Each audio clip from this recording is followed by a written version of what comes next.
Es gribēju braukt uz rekolekcijām šajā rudenī. Tīs nebija pārliecināta, vai es gribu, vai es varu, bet tā doma man bija, un doma bija tāda diezgan dzīva.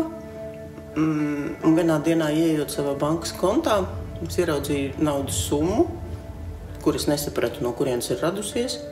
Likās tik dīvaini, bet saprotot to, ka tā summa par 1 eiro atšķirās no rekolekciju samaksas summas, man uzreiz bija skaidrs, kam šī nauda ir paredzēta, un tikai pēc tam, ilgi pēc tam es sapratu, no kurienes tā ir nākusi, ka tā ir ieskaitīta par kredītu procentu paaugstināšanos no valsts, bet es absolūti nebiju viņu gaidījusi, jo vienreiz tāda jau ienākusi.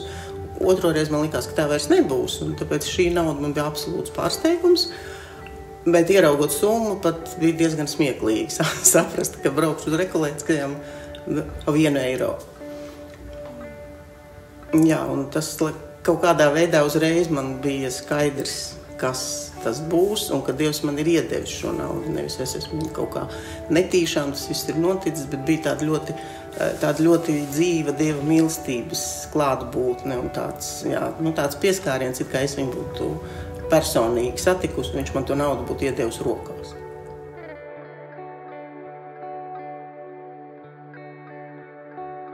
Slāva un visa pateicība Tev, mīļais Dievs, ka Tev nekas nav neiespējams un ka Tu vari paveikt visu un vēl vairāk, kā mēs varētu par to iedomāties.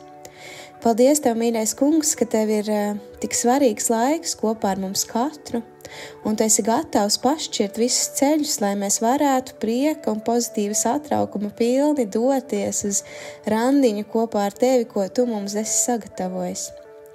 Jā, mīļais Kungs, es tiešām lūdzu, tiešām ļauj katram, kas klausās, piedzīvot Tavu dzīvu mīlestības vietu un sastapšanās laiku ar Tevi, kur mēs katrs varam tiešām no sirds izrunāties un izskatīt savu sirdi tieši Tev, Jēzu.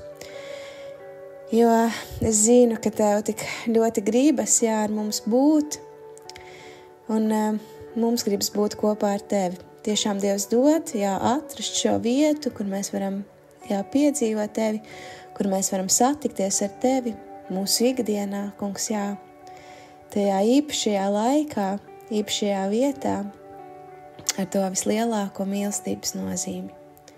Jēzus vārdā, āmen.